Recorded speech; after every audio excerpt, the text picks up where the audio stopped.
That was a workout that I didn't expect. So I ate ahead of time, kind of just trying to get it out of the way, and then also thinking, well, I really don't want to work out, and I worked out pretty intense yesterday, and I could actually just take 72 hours off, like Mike Mentzer used to recommend after a really intense workout, and just be done with it and just grow.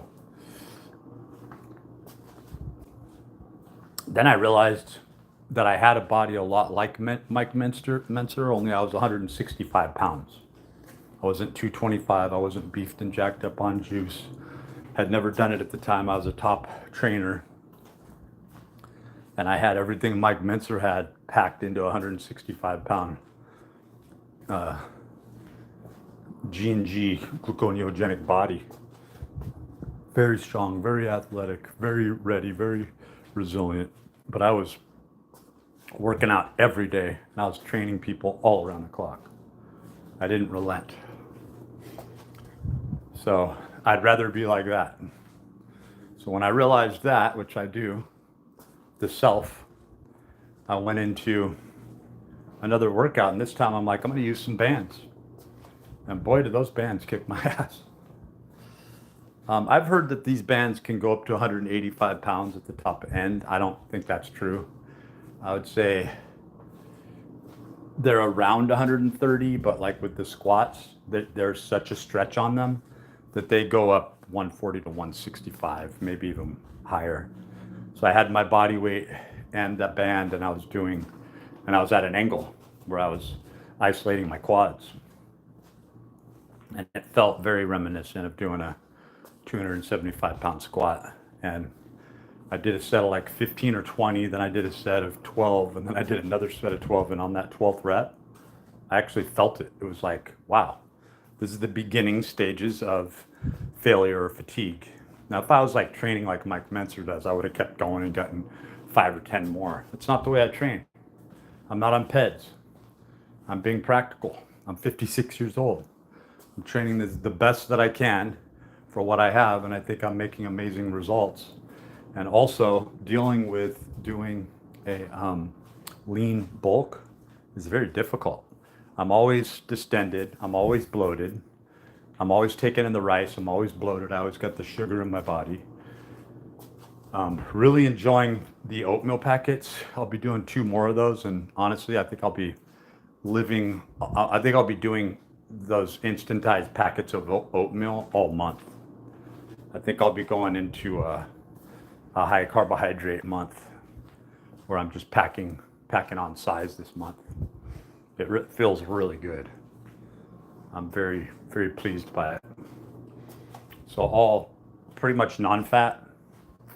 If you're going to count fat calories in oats, I think honestly you have to eat so many oats, but then the what people don't understand is the fiber in the oats latches onto the fat. You're not, unless your body really needs those fat molecules, and honestly, there's so little that just to begin the process of breakdown and digestion, that fat is not stored. 2 to 4 grams of fat that's consisting in oats is not going to be stored as fat.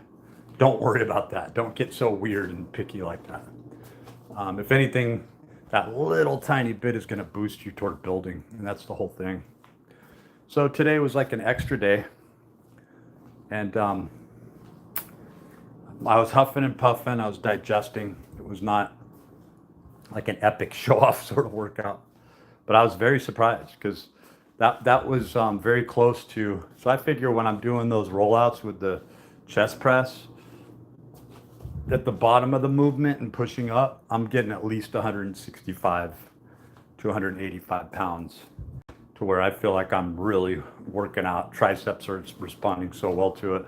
With that added 130 to 150, yeah, that was like a 255 to 285 pound press.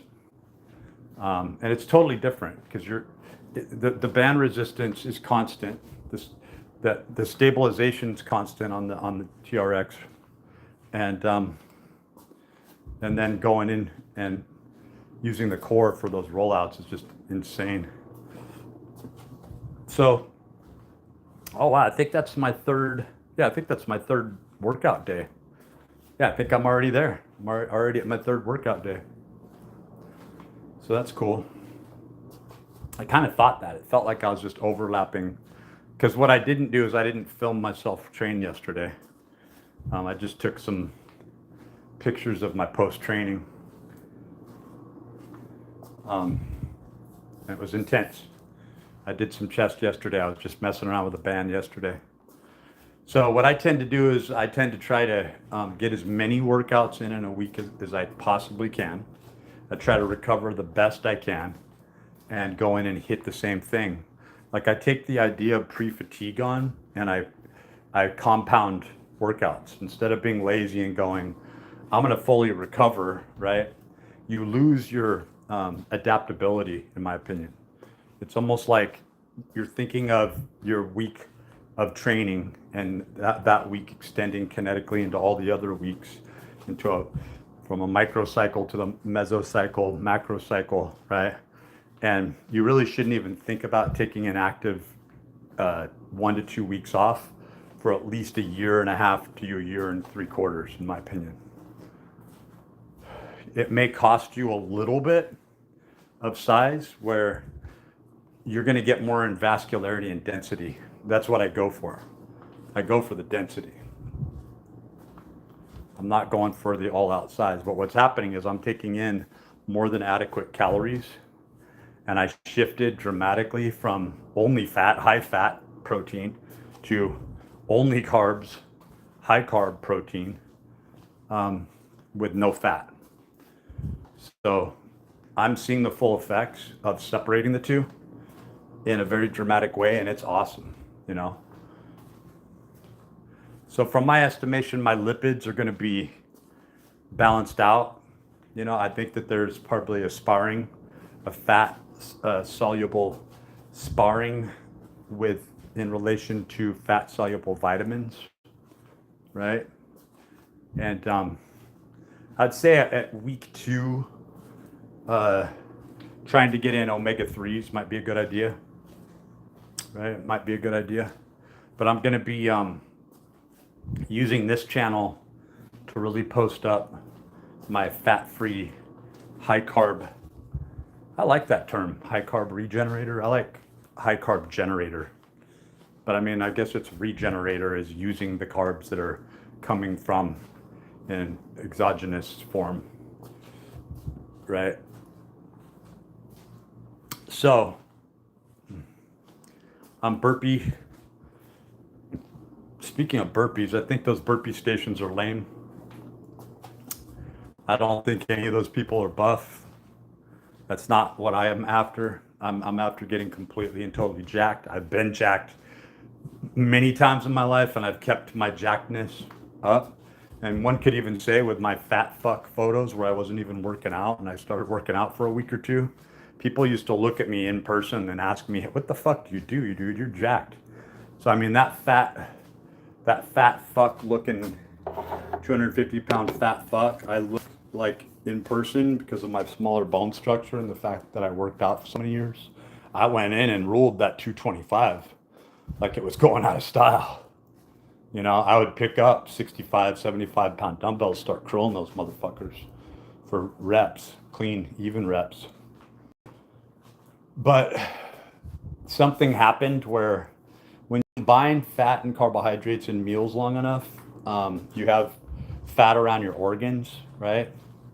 And so you really want to keep the leanness around your organs, right? And so it's a little deceptive when you're eating high carbs because you feel that distension and that bloat as if you had fat around your organs, but in fact, it is a lot of water.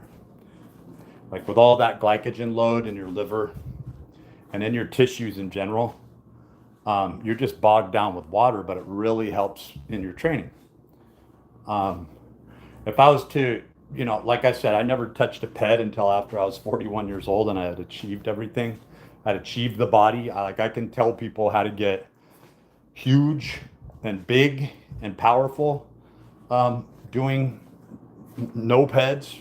I've done it before. I've been in my 20s and I've And I've been in my 30s and gotten absolutely ripped and diced to where people who body fat tested me went, dude, you're zero.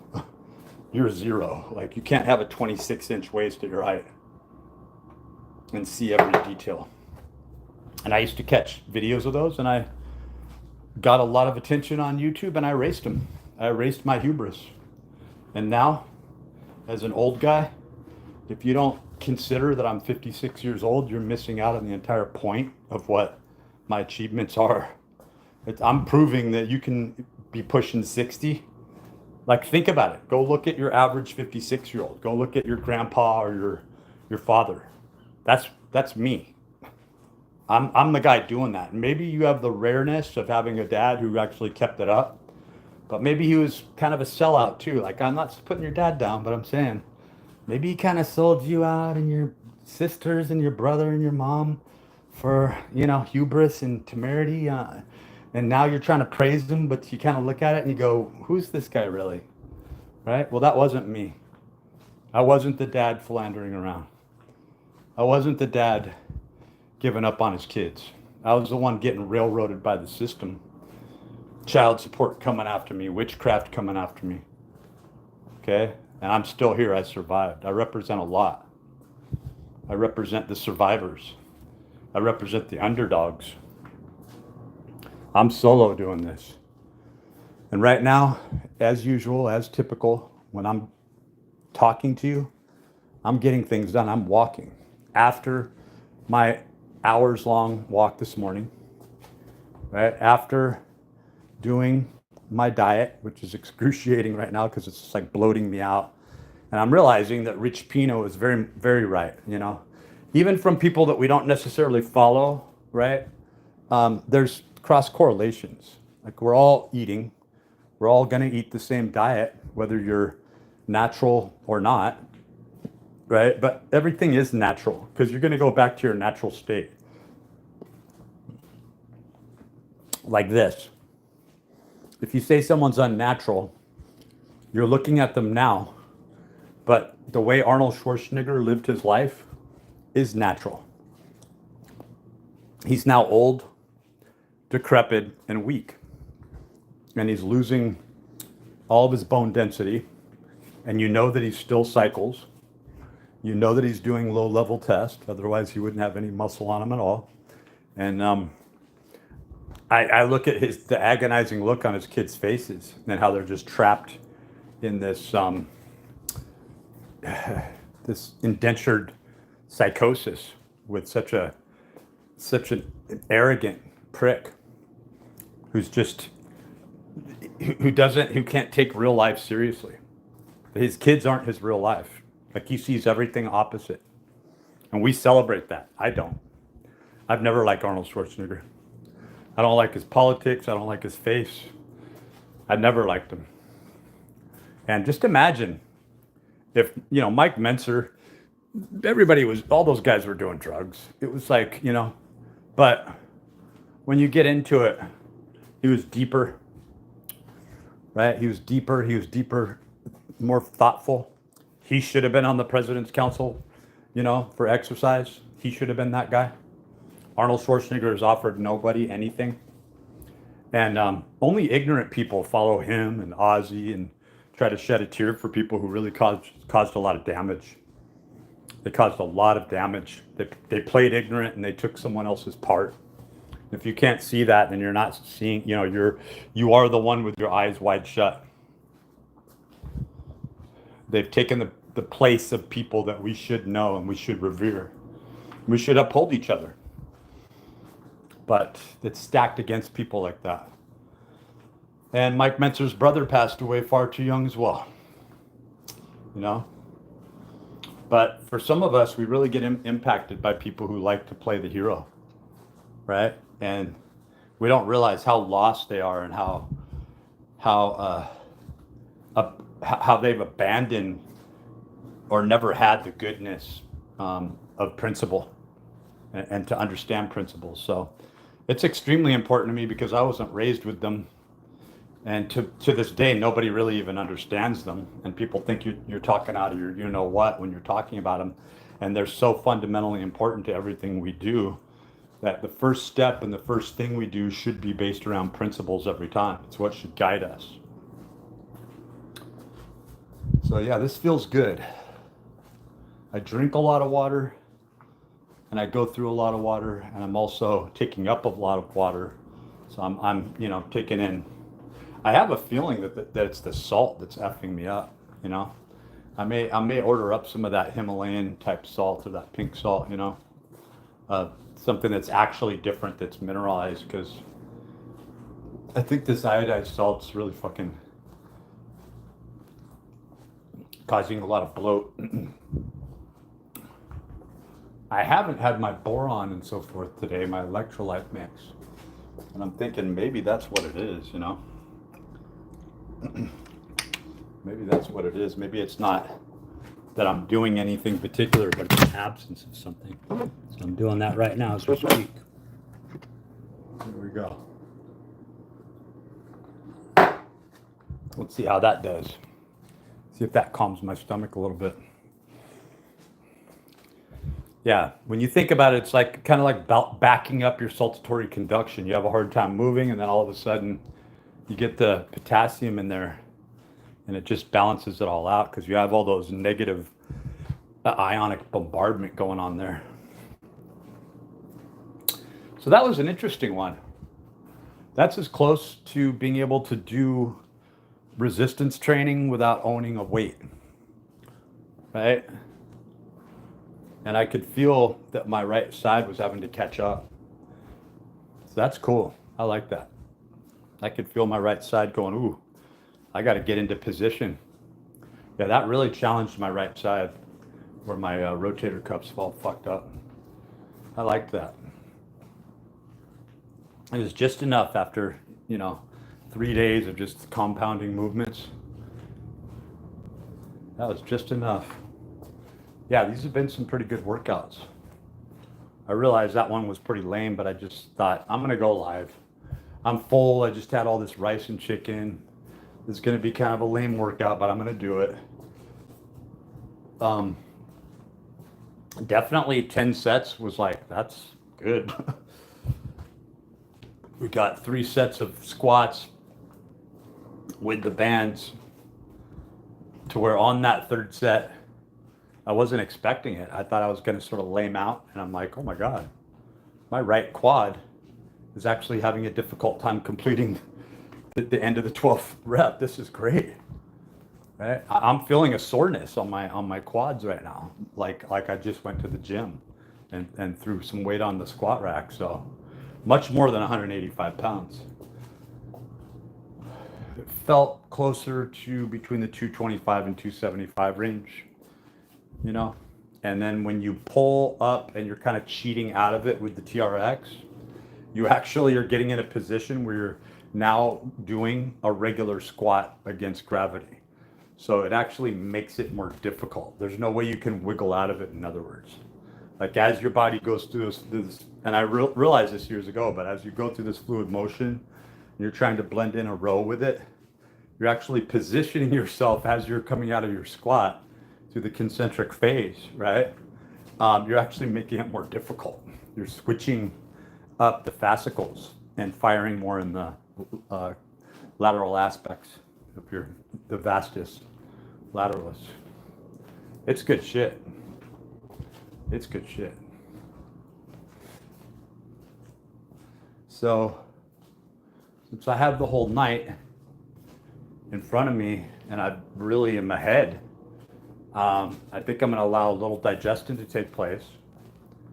So I'm either thinking about doing some power meals and eating more oatmeal. I'm really trying to go into a nice recovery with a little my scoop of protein powder. This is working for me really good. I'm seeing the effects. When I wake up in the morning and I go look in the mirror, I'm surprised. I'm seeing definition. It's not HD definition because I'm taking in so many carbs and so much salt, but I'm gaining actual weight and my arms are getting bigger and everything's actually growing. So I'm definitely hypertrophic, and that is a good thing. And we ate beef liver this morning. Not a huge amount, just a little bit. Took them in with the supplements, vitamin C, creatine, Tongkat, and what else? Magnesium. And then I just took a little magnesium here, a little liquid magnesium in with the 40,000 volts minerals. Highly recommend those. Gone through half a bottle the last couple months. They last a long time, but you can really effectively take a 30 to 40 drop dose every day. I would even split it up a little bit and effectively supplement with liquid magnesium, high quality liquid magnesium. I think phosphorus, boron, and then some sodium is in there as well, and choline. So everything you're not getting with the beef liver, you're getting there, especially if you added in sardines, which I'm not going to do. That's how adamant I am not to deviate off this. I didn't cook the beef liver in anything. There's no added fat, so it didn't spoil as fast either. And tomorrow will be 7 days since I cooked the beef liver. We'll be throwing a little bit, just half a piece, probably maybe throwing out a little more than 1/8 of a pound, so that's not too bad. But taking in about 1/8 of a pound as well tomorrow, because I'm not going to eat it going into 8 days. Heck no. But this would be coming up on my 3rd week, I believe, on trimethylglycine.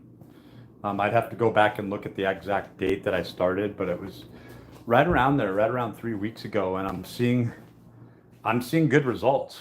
I'm seeing a definite, sort of, do I call it anabolic? It's definitely hypertrophic, right? I'm seeing a good hypertrophy occur here, particularly in my arms. Everything I do it seems like it's hitting my biceps. And that was an area where I was really trying to bring up, is my arms first. And ironically, not so ironically, just doing those hanging curls, like this is without any weights, right?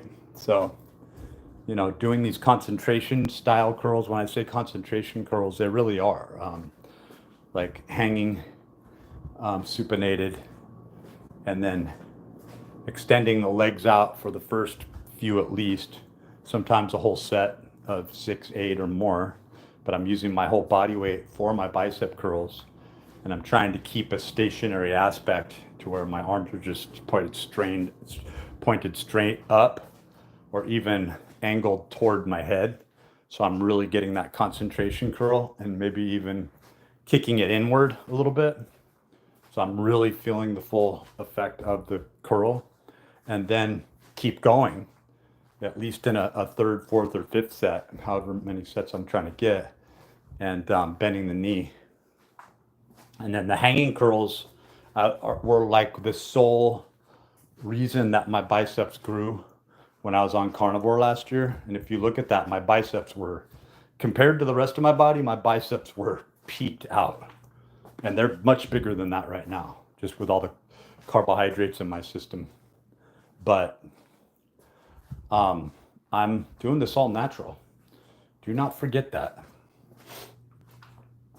But the hanging curls, they don't feel like you're doing much because all of your supportive muscles are working much harder.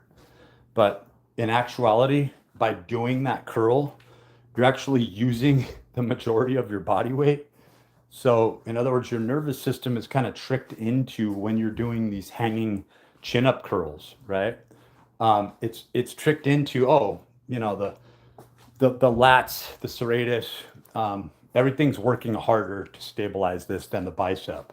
You're barely getting anything out of the bicep. That's the feeling you have. And then you get up to your 8th rep and you realize, wow, this is working my bicep. And as the days go by and the weeks go by, you notice that you have this great peak on your bicep, and that your bicep is getting bigger and rounder and more solid and more developed by just doing that exercise. And how I know that is that's the only exercise that I did last year and on that was available to me. I would do some curls with resistance bands, but I didn't do many. I didn't do many. Now, for shoulders, that's the primary thing that I have is doing side laterals with those red bands. In fact, getting 10 or 12 reps with that, it wouldn't be bad if I was able to get 20. In other words, I would probably continue very close to that resistance level of just using one red band for side laterals, because at the peak, at the top of that movement, I know that I'm getting around 45 pounds. And that's enough to make it grow, especially if I'm pausing and I'm doing multiple sets. So that exercise alone is going to be enough to grow the caps on my shoulders. And then I do a press. I'm not doing it that often, but I've done it a few times so far, where I'm doing what appears to be less than a shoulder press. It almost looks more like a sort of inverted TRX upper chest press. But I assure you, like, my shoulders are getting the brunt of the exercise. And if I do anything tomorrow, I'll probably do that. I'm circling back, going back 10 to 14 days ago when I did 5 or 6 sets of 5 or 6 reps. That felt really good to me. I wouldn't mind duplicating that or bettering that and shooting more for 8 reps. I'm definitely more solid. I've got more muscle on me now, and I'd be able to do it, but I'm also heavier, and I've got these carbs in my system. So whatever I can take, I'll take. It's more about the fatigue. I'm not I'm not competing with anything, but I'm completely aware of the fatigue. The faster the fatigue comes on, the better, you know? But I don't want it to be like an unhealthy, unequal sort of fatigue. I want it to be a healthy fatigue where I'm being challenged and that the musculature is being challenged. But everything I do involves full body, you know? You could arguably say that most things in a gym, even a leg press, it depends on what you put into it, you know? But these were challenging. I really felt good about today.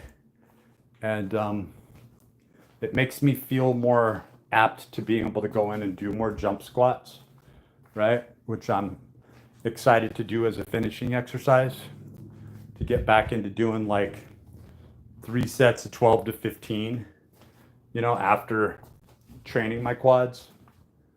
Might not sound like a big deal to you, but I get a lot out of jump squats when I'm efficiently going through a firing pattern from the ground up, where I'm getting that nice explosive movement that goes all the way through my calves, you know, radiating all the way through my traps and getting a nice scaption stretch.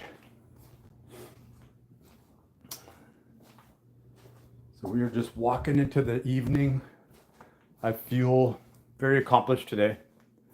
The workouts, I'm just jumping in, like I'm not going, where it's like, oh, I'm not ready, and I have to make this the best workout in the world. No, I go, no, I just ate. Might as well get this out of the way. Maybe I'll turn the camera on and let's just try a few, right? It's like, what could be the worst? And today was the worst. It was the worst case scenario. I wasn't even able to get 12 sets in. I did 2 sets of leg curls, and those squats were somehow hitting my hamstring so hard, right? That when I went in and did 2 sets of 12, which I am usually capable of doing 3 sets of 15, and it's just kind of an annoying exercise, right? It's an annoying exercise because you're stabilizing with the semitendinosus, membranosus, popliteal, plantaris. It feels like an ineffectual exercise, whereas it is extremely effective. Your core is engaged, and the reason that you find it annoying is because it's challenging, and you're in a plank position and using your core in order to stabilize yourself. So today I only got 2 sets and I got to 10 sets total for the workout, and I'm like, that's a workout, I'm done. My body was just there. So that was actually a good sign, in my opinion, because it was an extra workout. This was a day where I would have taken the day off, and I powered through it. Like I've worked everything multiple times. I do have to get back in there and do the leg curls fresh though. I might, the way that I work out is I might go back in even just tomorrow and start out with them or throw them in at some point. If you think about the size of your body, that is, you think about all the 650 some odd muscles, depending on how you want to group them together. I mean, some lists suggest over 700. I've even seen some lists with 800 that really count each muscle, right? But typically, it's thought of as if you pair it and put it together the right way. There's like 630 some odd muscles in the human body, somewhere around, all the way up. Like I say, some lists will say 750, 206 bones. Your bones weigh between 18 and 22 pounds on average. So when you really break down your body, there's not that much to it. You got 9 layers to the human body. You break it all down, and there's really not that much to it, right? So you kind of break it down to, when you're doing leg training, especially if you're doing heavy squats, you're pretty much hitting not even just your trunk and your core. Trust me, do heavy squats and tell me your core isn't active and your traps aren't fucking screaming, right? And it's such a systemic exercise. It's very intense. Most people have no idea the type of calories you're burning just doing heavy squats. But when you go into a squat, you're using so many muscles, and you're doing this axial load, right? So when you're looking at the body from the front, from the side, from the rear, there's really not that much to it. And to build an impressive physique, you can do that off a very limited number of exercises. So I totally get where Mike Mentzer is coming from on that, right? When he just lists off these main exercises. These are like the main exercises you do. You do these, you're hitting every damn muscle in your body. And I've put that to the test and done that in the past, where all I was doing was squats, bench, and bent over rows. Like literally, that's what I was doing. I wasn't doing any curls. I wasn't doing any tricep extensions. I was trying to see if I put everything I have into this and I maximally recover, right? And I take in the recommended amount of protein, the high quality protein, right? When I'm doing this to the T around the clock, what's going to happen? My arms got huge. I was like 210 pounds of just solid power. And I reached at 26 years old, I reached the upper level of my potential, right? Naturally, where it would have been the perfect time to segue into a different type of training to add on speed, agility, quickness, or more power, or go on to a ped cycle. Like it would have been that perfect moment, that perfect time.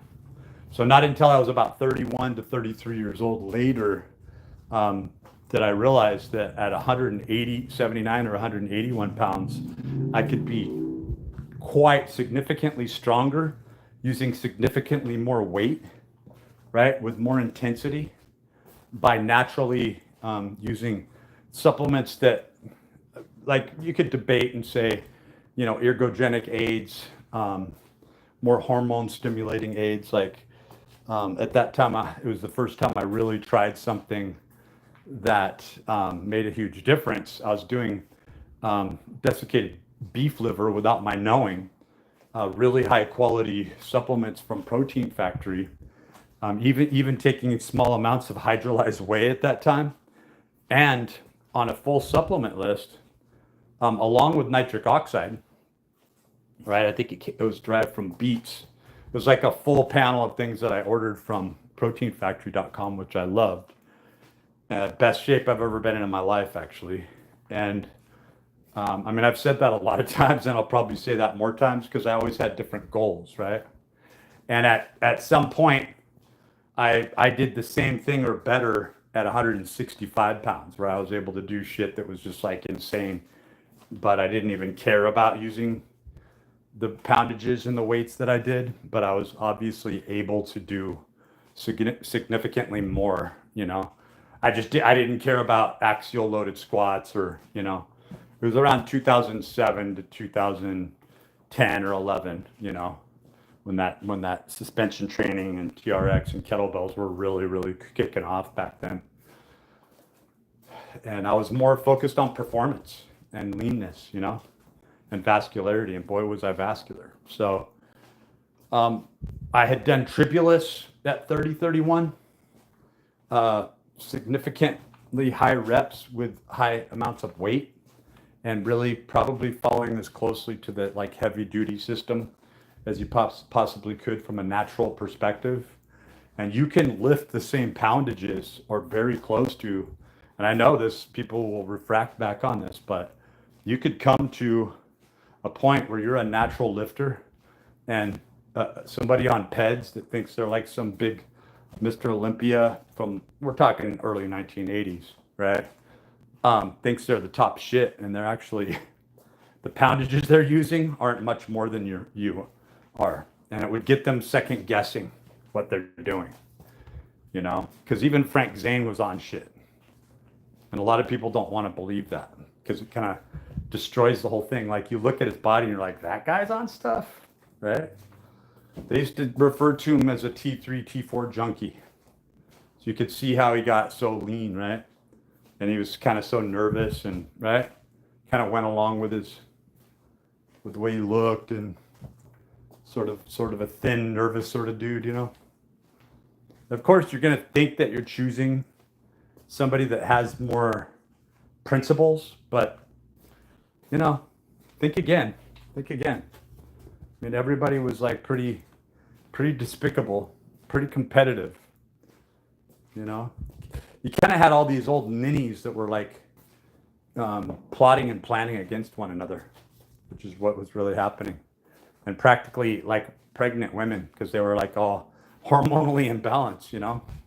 So you really didn't have the factor of real men competing against each other, even though, you know, there's this idea and this concept of titans going against each other, right? That's not what was happening. You got a lot of gay people, a lot of horny, deviant people, a lot of people that were outright competitive and just trying to take each other out. And they really weren't working on a team where they were doing it as a group think, you know. There wasn't much depth going on there, right? And you go, of course there's no depth, you know, it's bodybuilding or whatever. But the truth is, I mean, tell me you read, you know, Nietzsche's work and think the same thing. Like that's all about the Übermensch. That's about the Overman. It's about the philosophical aspects that we hope for, that we hope the Übermensch will, the Overman will represent, right? So I still have a little rice over here. What I think I'm going to be doing is I think I'll be mixing a couple packets of that oatmeal in with that rice. And I'm just trying to really keep my focus and my balance. I feel my muscles like protruding. Like yesterday, I felt the width of my back. I feel the hardness and the solidness of my arms and my muscles. I feel the hypertrophy kicking in. Something I've been thinking about doing is making up a rope pull roll up for my forearms. And really trying to accentuate my forearms. I have some grippers that I haven't used in a while, which I don't really like. I like to do a lot of grip exercises, a lot of, like yesterday, I did chin-ups, pull-ups, and rows. And I loved how every one of those, you know, my grip was like, it was waning. You know, like I was thinking about it. I'm like, wow, I got 8, 10 sets in of back exercises and really maxed out on that last one. And here I am, my grip strength. I don't think I could do another set, right? So it's nice to push your forearms to that level, but they really have to be challenged in the ways. And I have built my forearms. I used to prioritize forearms. I would go in and start working forearms if I had nothing else to do. That would be the first exercise I'd start out with.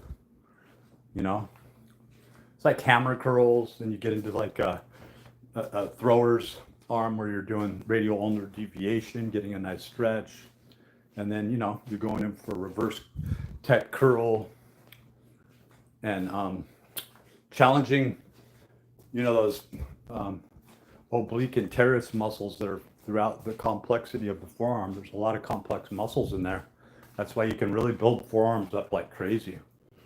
I've never had like forearms as big as my upper arms, but like approaching like 19-inch arms or whatever. But from what Larry Scott proves is that if you can pack on an 18, 19-inch arm, then you can definitely build up a 20-inch arm. And I think you could do that naturally, right? And I think you could do it without getting fat. But I think you're going to have to figure out what you're going to do as far as your forearms first, because that's really the root of that whole stabilization of where you're forcing your bicep and your tricep to handle more poundages just by the way of your grip strength. And when I was a teenager, I had a heavy bag as well, and I would go in and I loved doing heavy bag work. It was a great way of just kind of finishing off a workout and getting, kind of getting a VO2 max in another way,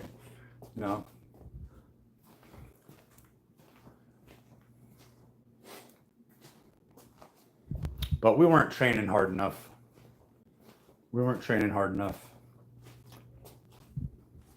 I wish I would have known how to push myself harder when I was a teenager.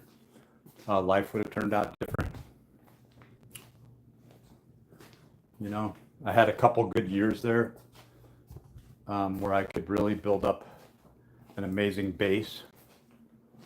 And I was kind of lost. I think that the lies back in the 80s really caused a lot of problems where the steroids weren't talked about.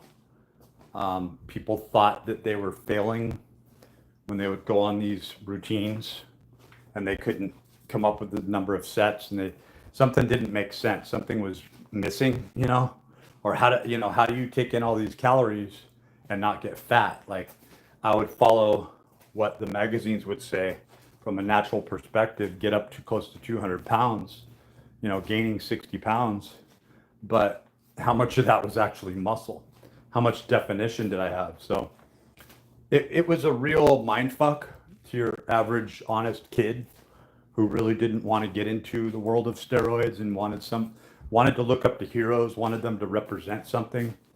And none of them were heroes. They're all liars. Everybody tries to ride on a high horse, but they're all sort of, none of those guys were as much as you wanted them to be when you were looking at Muscle and Fitness and Flex and sort of idolizing them. They just weren't that. And I think that people really need to think about Arnold Schwarzenegger and what he really represents, because nobody would know his name.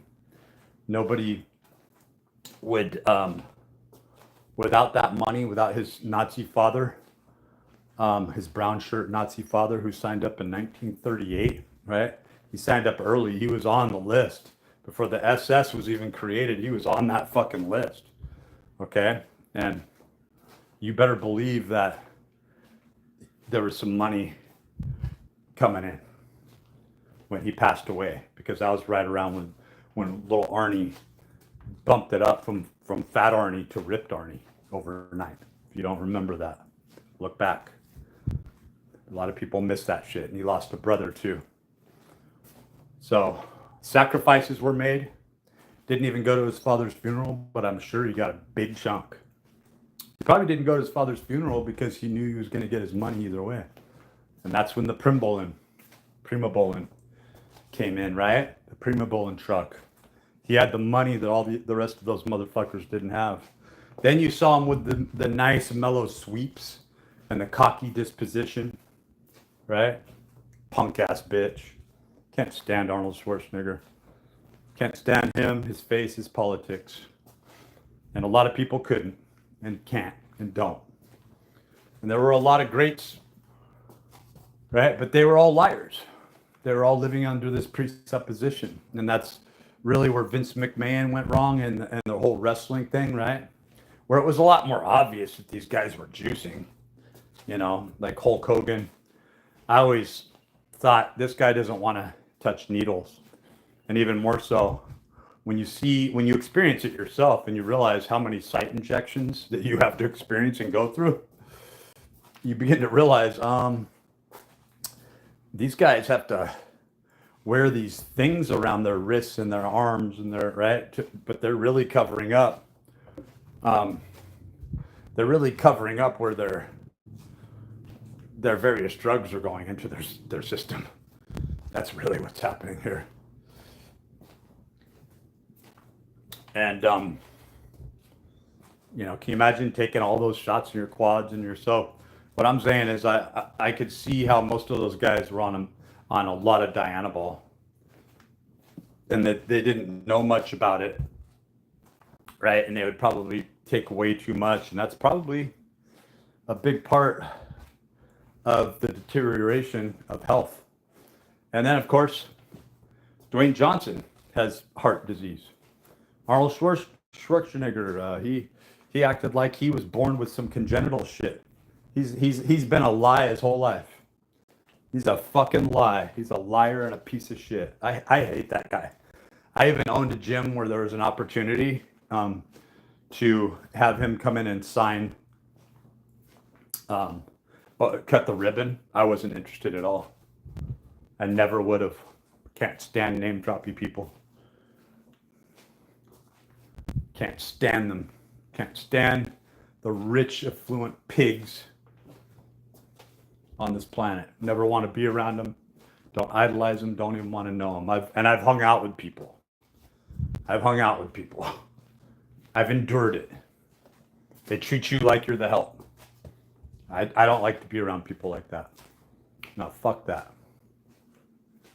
If anything, you want to bitch slap someone like that, right? So, anyway, coming back to where we're at, what we're doing, getting a nice walk in, burning through the fat, feeling those endorphins kicking up. Had 2 packets of oatmeal in the morning, moved on to a good large portion, 2.5, 3 cups cooked of rice, maybe slightly more, and got through a good 2 medium large chicken breast, probably no more than 65 to 75 grams of protein there. And then gonna have one more bout of protein, which is gonna be like a 20 to 25 grams of 1 scoop of BPI chocolate brownie protein, along with another couple of packets of oatmeal mixed in with some white rice. And that'll be it. And that's been covering me. It's actually been feeling really good.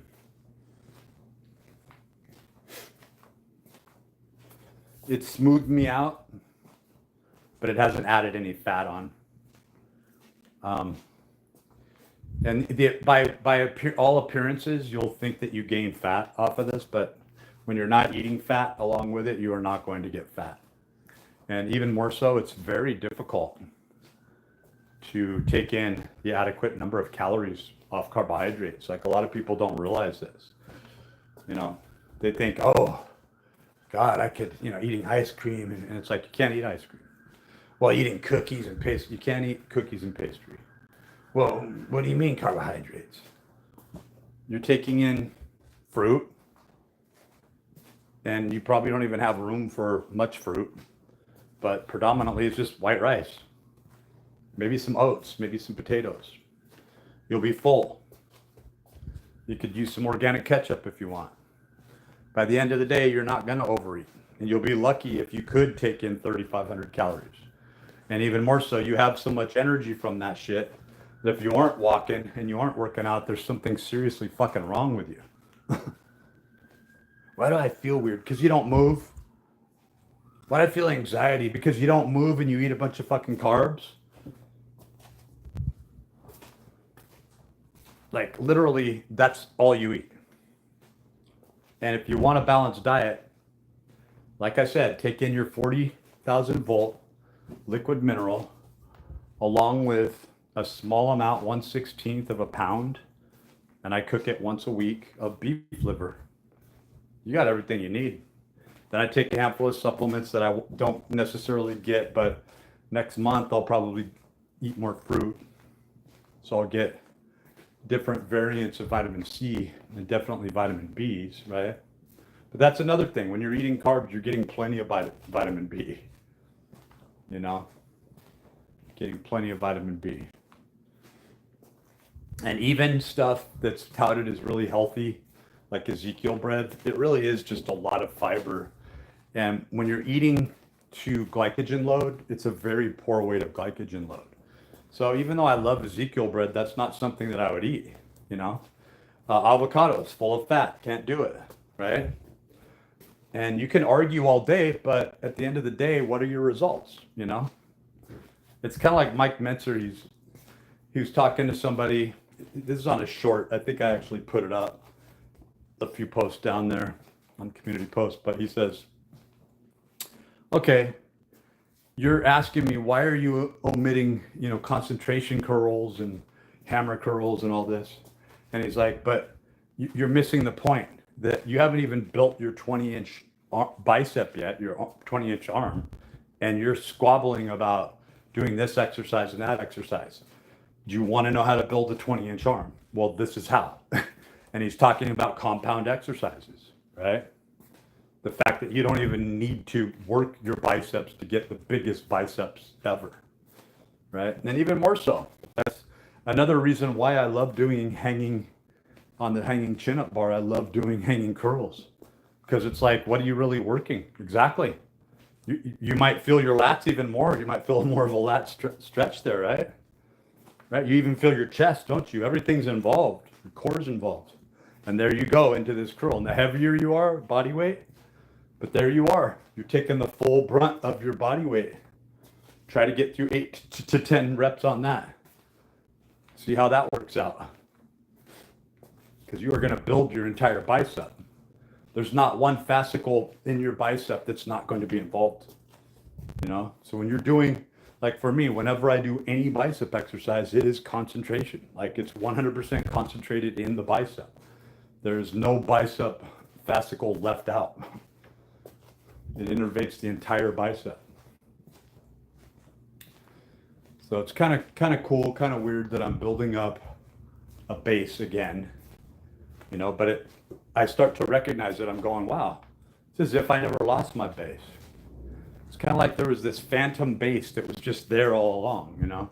And since I started doing T-bar rows in the garage as a teenager, you know, and heavy bench curls, you know, that's a good one too. Where you're just coming down to, you're sitting on a bench, you're coming down to bench level, but you're just working on that upper portion with heavy weights. Yeah, those are good. Those are good exercise. I remember going up to like 130 pounds on those when I was just a little teenager. So, you know, that's how you get up your understanding of using heavy dumbbells and getting really high up there where you're using 90-pound dumbbells to do dumbbell curls, you know, which I've done for multiple reps, and it feels good. 85s. I mean, when you're handling 85s really well and you're feeling it through your biceps, you know, and you're fatiguing the hell out of it, and then you get a full set and you're even able to not like pussy out on it, but to actually go in and do hammer curls with those afterwards, that's something else. That's a good feeling, especially when you're natural doing it. You want to keep owning that, you know? Everything in the universe is trying to knock you out of it. But when you're an old dog and you do it, you earned it. They don't have a right to come at you at that point. When you own it, you own it. When you've come back from the dead, you've come back from the dead. When you've resurrected, and I have. So this is just, that's why I call my other channel Rogue Beast Warrior. So just taming the beast.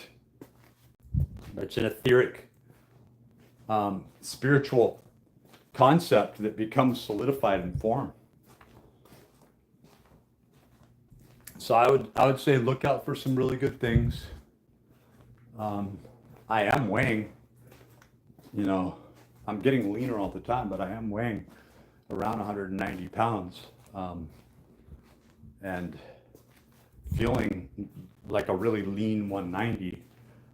So I'm really looking forward to adapting to the current training method that I'm on, and getting leaner and being able to balance out my water balances better, you know, because the carbohydrates, this is the 6th day switching over from carnivore to high carbohydrates, really no fat. And so I would imagine that this adaptation phase is going to be more pronounced going into my past my 2nd and 3rd week. 1 week from now, around that time, when I'm just completing my 2nd week on high carbohydrates, that's going to be about a month in with high dose trimethylglycine as well. I've been craving that more. Like I've been reaching for it. Even when I'm low on a day, any given day, and I've only done say like 5 grams or 5,000 milligrams, and I'm like, that's good enough. I find myself reaching for it and putting at least 2 or 3, maybe 4 more scoops in, and getting up there above or around 8 grams to 10 grams. So anywhere between 8 and 12 grams is where I've been floating around. So I'd almost venture to say that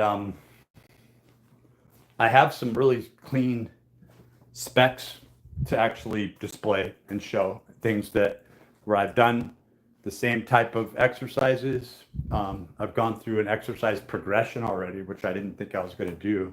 I kept thinking that stabilization was still something that my body was working on, but it's really like rapidly going toward a hypertrophic state where I found myself doing, you know, chin-ups yesterday as opposed to pull-ups, then doing pull-ups, not caring if I was getting less reps, because at my body weight with the fatigue that I have, as long as I'm feeling it and I'm growing, that's my primary interest.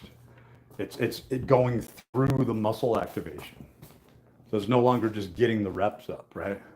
So it's a real switch from the carnivore thing where you're really light. You obviously don't have any, you know, you're not holding on. So I've let go of fat and replaced it with carbohydrate storage. Like the fat on carnivore that I was hanging onto around my chest and so forth is quickly burning off. Like it's undeniable. And you could say, oh no, that's just the water, and that's just it's like, no, I had flaps, right? Flaps of fat that are quickly disappearing. So there's the thermogenic action that's taking place. And even more so, there's a reaction of hanging on to extra fat subcutaneously under your skin. These studies have been done for a long, long period of time concerning ketosis, that people synonymously measure ubiquitously, right, throughout the total global system of a person's body. They can always pinch a very equal amount of fat. So even in areas where you typically would be like razor thin, you're going to carry more fat in those areas. But areas where you used to have big, thick, you know, around your lower abs and stuff, that's what pleases people so much. Or your your love handles. My love handles seem to be more pronounced, but it's really from water that I'm holding. And I'm working my lower lats more now too. I'm building those up. But I do hold a little more fat in my love handles when I'm eating higher carbohydrates. It's always been that way. Where from the front, I look very lean, almost like a block, right? I have really solid core. And then from the back, but what I've found is when I'm going into doing T-bar rows and things like that, and it hits my lower back, it gives me just a more solid, more formatted look. So I'm going to start adding in some angles like that with the TRX where I'm doing like a T-bar type pull row, put it in that single-handed mode type stuff. If you follow me, you have to kind of like work your way around stuff. Even if I can throw a rice bag or a water bottle on my chest where I'm getting a little bit of drag, right? And those chains, they seem ridiculous. They seem dumb. Like, oh, you're lifting a chain. Those fucking chains are heavy. They create a nice drag and they really help develop your body. And I've never even worked out on chains. I just know what it would feel like because I have worked out so fucking long and I understand I understand the drag aspect because that's how I worked out for years. I would use bands constantly. I would combine all sorts of different exercise modalities together. So if I got to a point where I could afford some really heavy, and those things are expensive too, because that's a lot of metal. So if I got to a place where I could own some really heavy chains, I would do that. Because those things are amazing to have around. And just be able to handle,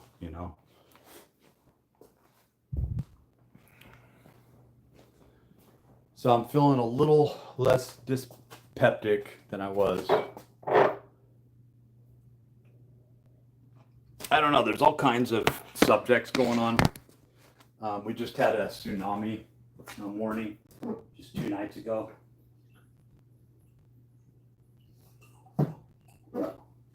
I'm tempted to take in a scoop of protein, but I'm going to skip it.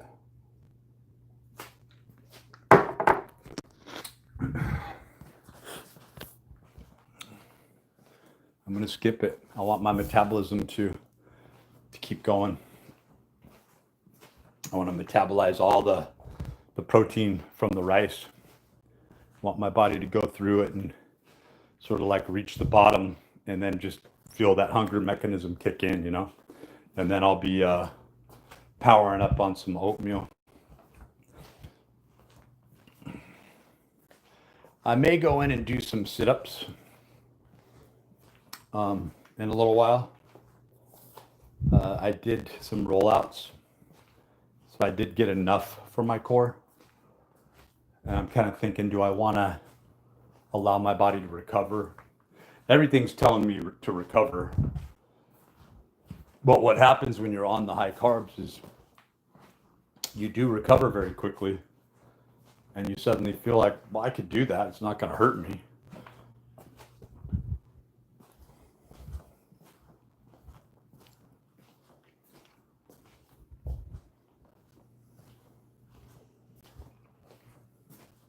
That was a trip. I just burped up chicken. And what I burped up was primarily fat. So I picked off a lot of the fat from the chicken that I was eating. But my body is like literally spitting the fat back out. What a trip.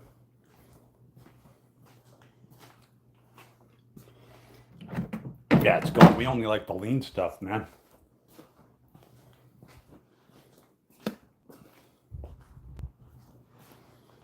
Yeah, so where I'm going from here, I have no idea, but it's nice to know that that I could challenge myself and that I could work with this for a while and really develop myself well off of this. All the workouts are very challenging. Not until I'm like getting a solid 15 to 20 reps on everything synonymously across the board. And I couldn't see that happening even in 6 months of training. Like, honestly, like working with my body weight, and if my body weight's going up, and I'm just getting leaner, and I get back up to say I get back up to 205, you know, I'm probably heading toward 195 as it is. Like I'm getting bigger, but then I lean out, right? So we'll see what happens. If my metabolism really kicks in, I'm 180 some odd pounds. I'm all right with that.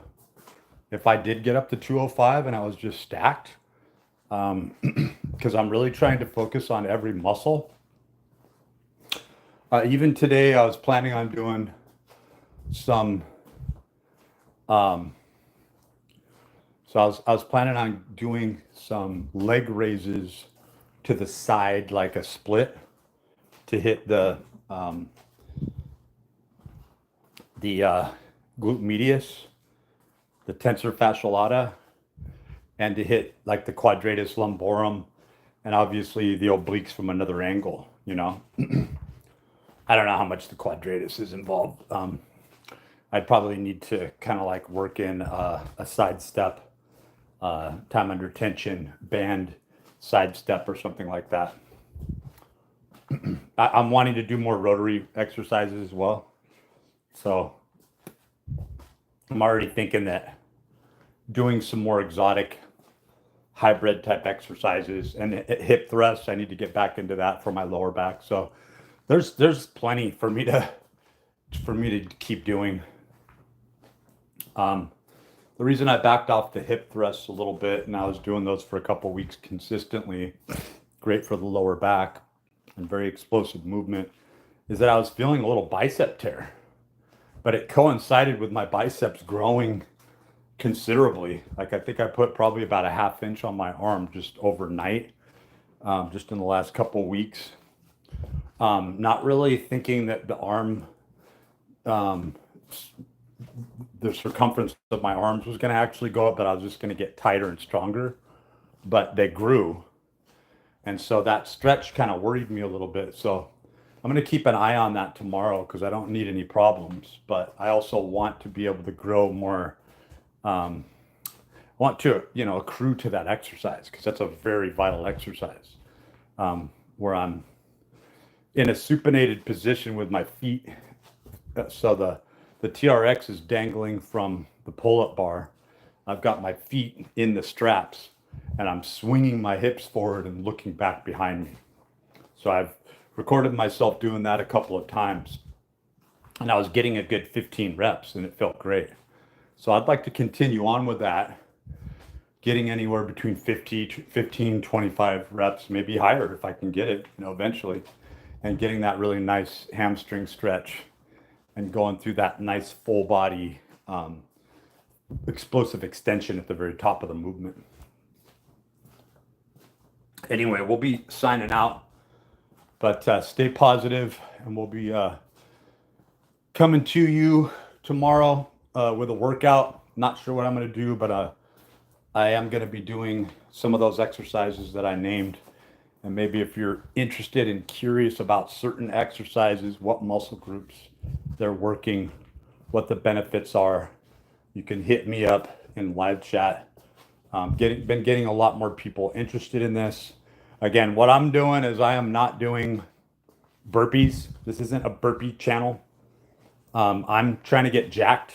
I've been jacked. I'm back into training. I know what I'm doing. I'm old, so bear with me. But keep that in mind that, if you are younger, you might get better results. Right? You might have better peak concentrations with testosterone. You might get better sleep than I do, and you might, have higher growth hormones. So you might be a really good responder to this type of exercise. And if you are working with resistance training other than this, like if you're using weights or doing kettlebells, you're going to get even more of a compounding effect.